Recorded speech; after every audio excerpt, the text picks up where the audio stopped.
Let's jump to the story from SCNR.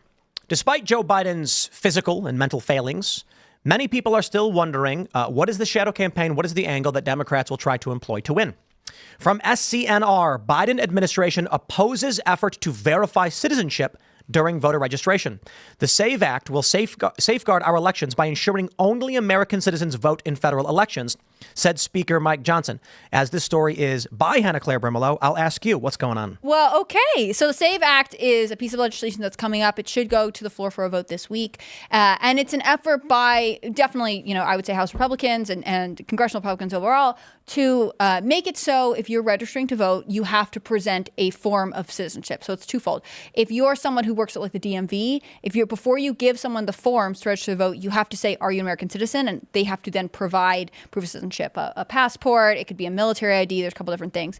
But also as the person who is registering to vote, you have to then meet that burden of proof. You have to bring something to prove that you are a citizenship. So a couple other things like the Department of Homeland Security is allowed to then potentially start deportation processes for someone who has been found to have illegally registered to vote, a non-citizen, and things like that. But it's fascinating to me because Biden's response is, well, it's already illegal to vote as a non-citizen, so this is ridiculous, and you guys should vote on our bill. I mean, it's a complete get out of here swerve, and you're seeing, Speaker Mike Johnson was tweeting sort of a summary of the bill, and he's saying, we should protect our elections. We have seen unprecedented, Chip Roy of Texas talking about this too, we've seen unprecedented illegal immigration in this country. I mean, it's like over 10 million people who are in the country illegally, over almost 1 million people who have overstayed their tourist visas during 2022. We should make sure that people who want to vote are in fact American citizens. And this is offensive to Democrats in America. That's mind-blowing to me. We've been warning, because of the Help America vote verification system, weird numbers, that something like this was at play. So when Republicans are like, hey, you got to be a citizen to vote, and Democrats go, no. I mean, yes, but no. It kind of makes you wonder, is it staring us in the face what their plan is? Now, Elon Musk has chimed in. He tweeted, he X-posted. When combined with mail-in ballots, the system is designed to make it impossible to prove fraud. Mail-in and drop-box ballots should not be allowed, as cameras on the in-person voting stations would at least prevent large-scale fraud by counting how many people showed up versus ballots cast. Dare I say, no mail-in ballots, no ballot boxes, in-person only, with cameras counting how many people come and go. I mean, that's only if you want a secure election, right? If you want it to be something that we trust, the process that we prove, then we would do something like that. But instead, if you want there to be gray area, so you could potentially abuse a loophole or, have a good sleight of hand like a true magician, then you wouldn't want these things. I mean, all of these efforts to secure the election, if the Biden administration is saying it's already illegal to vote as an illegal alien, then why would you not just let them pass this bill anyway? It's not hurting you. It's just reinforcing existing books on laws on the books. If you think that the elections are secure and someone is like, well, then why can't we have cameras there? Why would you question that? You can just let them have it. Because they want fraud. Mm-hmm. I mean, if the Democrats came out and said, we don't want you to keep checking IDs for kids trying to buy beer, right? We want to outlaw that. What would you think they wanted? They wanted to make it legal or okay for underage people to buy beer. Or easier. And that's how I feel about Pornhub, right? Yeah. So Pornhub is withdrawing from all these states, saying they're trying to abuse your privacy by requiring us to make sure that people who access this website are over 18. Well, I think maybe they just want children, minors, to have access to their site. Exactly. Take a look at this from the Social Security Administration. We've covered this story quite a bit over the past few months. This is the Help America vote verification system. It is specific. When someone signs up to vote, if they register to vote but they do not have an ID, the form is submitted to the DMV, who submits it to the Social Security Administration to verify the person's Social Security number and name match. Now, for June 22nd, 2024, Pennsylvania had 90,980 individuals attempt to register to vote, but they did not have IDs. How does something like that happen? Well, of course, maybe there's an explanation. I don't know. The argument made is that it could be voter roll cleanup, that they're going through their voter rolls and trying and asking for these verifications to make sure these people are real. Now, unfortunately, that makes no sense. First, voter roll cleanup is not allowed for this. It specifically states on the SSA website, it is only when someone fills out a new registration and then submit that new registration. There is a possibility, I suppose, that they've allowed for this to happen. You want to clean up your voter rolls? Send in old registration applications. The question is, in this case, and we need answers, do the states retain registration forms after the person's already registered? Or does the registration form get shredded after their information is input into the voter roll? Meaning the documents showing you on the voter roll is different from your registration form. Excuse me. If they keep them, then they're submitting old forms to the SSA, possibility. If they don't keep them, I don't know what they are submitting, but here's where it gets important. Out of the 90,980 registration attempts with no ID, you want to pull this up, Kellen? You have 4,527 non-matches. So hold on a minute. Who are the 4,527 people who tried to register to vote with no ID who did not come up in the SSA website system? They don't have social security numbers? Okay, possibility. Some of them put their name or number in wrong. Okay, it's a possibility, but 4,527 people did not make that mistake. Now, hold on. 86,453 came back as matches with social security numbers, and you have 85 who are dead. So 85 dead people tried to register to vote.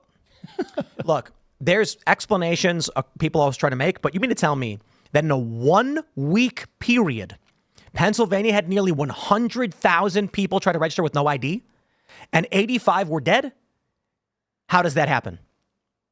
How does a dead person try to register to vote without an ID? How does a dead person try to register to vote? Maybe they have help from someone.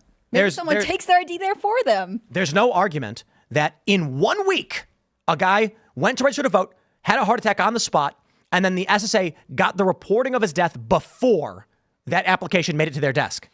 None of this makes sense. And this has not been answered to yet. Now, Texas's number, you see it's way down. Earlier in the year, it was in the millions. Every other week, hundreds of thousands of people without IDs registering. Arizona, 47,928. Here's one for you. How did 11,374 people try to register to vote without an ID and have no match? So the social security number they provide with their name did not match any in the actual system. How is that happening? Maybe the federal government is giving voter cards or something, or they're doing something. I don't know. Well, in their statement opposing the SAVE Act, the Biden administration said, this isn't going to stop people from illegally registering. In fact, it will make it harder for American citizens to register. So I just generally think they have an extremely low opinion of American citizens' IQ and abilities. I mean, you're telling me that someone who has to bring, I don't know, their driver's license to rent an apartment or do anything, they're subjected to all kinds of verifications of their age or status in other ways during regular course of life. Somehow, when registering to vote, that would be the most impossible time. I mean, if you're at the DMV and you have to bring, your birth certificate, you're pretty much able to verify citizenship there. Shout out to birthright citizenship. I mean, if you're born in America, you're a citizen. So it's not that hard. And yet the Biden administration, the federal government stance right now is it's impossible. The Americans could never figure it out. And so that's why I think you can have systems like this where the numbers just don't look right. And the federal government ultimately feels as though you are too incompetent to question them and that you will buy anything they tell you about any discrepancies in any sort of data they present. Well, people who vote for Democrats, I have a pretty low opinion of them, too. I mean, but surely they also know how to, use their driver's license, prove that they have residency somewhere. I mean, it's of course. It's so, I don't understand why this doesn't insult more people, but instead they're sort of like, well, we can't talk about what they're doing. The benevolent overlords in the Biden administration are going to protect me. Yeah. It's frustrating to hear people, parrot the same kind of remarks about it. It's like, oh, well, there's already a law against voting if you're not a citizen and stuff. And these same people would be like, oh, I want to have a whole bunch of gun laws. There's already laws against murder. Yeah. There's already laws against destruction of someone else's property, and they're very quick to jump on the bandwagon and be like, we need more laws. Why is this different? Especially considering the fact that it's clear that there has been an influx of 7 to 10 million people over the past 4 years. Certainly there's enough people that have come in illegally that would be inclined to try to vote to sway a district, sway a couple districts. Not that it would be, maybe there isn't enough people to go ahead and sway the whole country, but that doesn't really matter. All they have to have is enough people in the right places. Right. It's the same logic that was campaigning against having a citizenship question on the census about, however many years ago. And it's like, well, you'll scare people who are here illegally. Well, maybe that's okay because they're here illegally, right? Maybe we shouldn't be just incentivizing people to live in a way that is undocumented, partially because it's bad for our country, partially because it's bad for their own safety, right? When have we in recent history or ever done citizenship verification on ballots? Have we gone through the ballots to verify citizenship?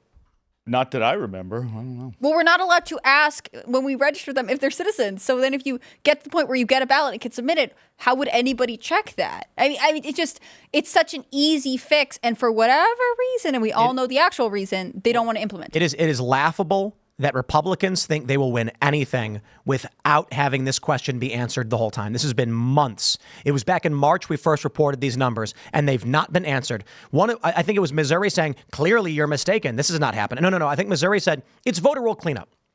Texas said, clearly you are mistaken. We have not registered these. West Virginia said, we will not accept voter registrations from the federal government because Biden signed an executive order back in 2021 to create federal voter registration programs for states. And only a small handful of states said, F off with that. We won't accept that. I don't know how Republicans think they're going to win. Come November, mail-in votes, all of this garbage nonsense. Republicans think they're playing this game where they're like, this time we'll do mail-in ballots too, and then we'll win.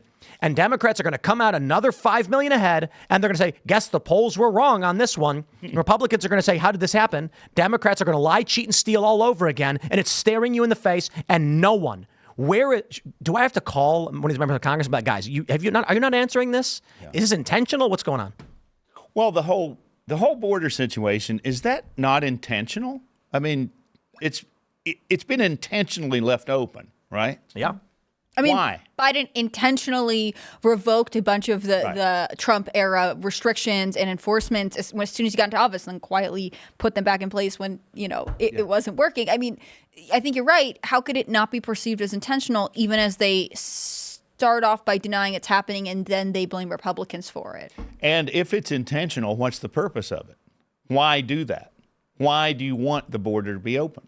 I mean, why do you want a bunch of other people in a country that has a collapsing birth rate? Right. And whose populations could potentially shift the boundaries of Congress, even though you're not actually verifying that they're citizens? I mean, but if they can't vote, I mean, if Biden says it's already illegal for them to vote, then what would be the purpose of allowing 11 million people to just come across the border? I mean, the purpose would be to shift the census so that you can have more seats in the House, right? I mean, that's the problem. That's one thing. That's one thing. Do you have another one?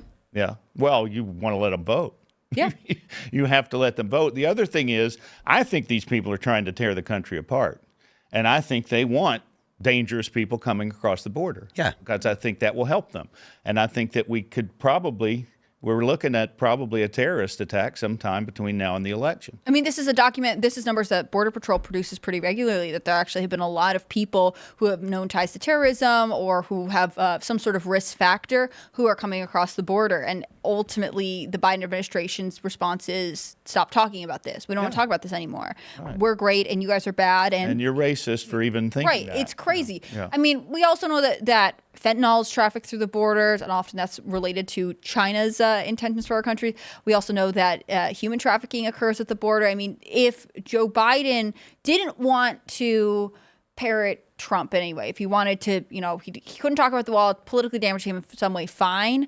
But you could still say, well, I'm going to be the anti-human trafficking president. And to do that, we have to close the border. And we're gonna talk about other ways to help people or whatever else. But this is really important. Instead, it's just like, stop talking about this. Mm-hmm. This isn't the message we like, and we don't want you to talk about it. It's a right-wing talking point to speak up about human trafficking. It's right-wing to say, hey, I think we should have a country that wants people to feel safe. It's a right-wing talking point to say Joe Biden couldn't even remember Laken Riley's name, even though she was dominating the news cycle because she had been murdered by an illegal immigrant who entered the country during Joe Biden's presidency and was known to law enforcement in multiple states. I mean, it's just kind of pathetic that these are real concerns for American, and Joe Biden's trying to tell you he can't look you in the eye. Karine Jean-Pierre looks reporters in the eye and says, no, this is wrong and your information isn't correct.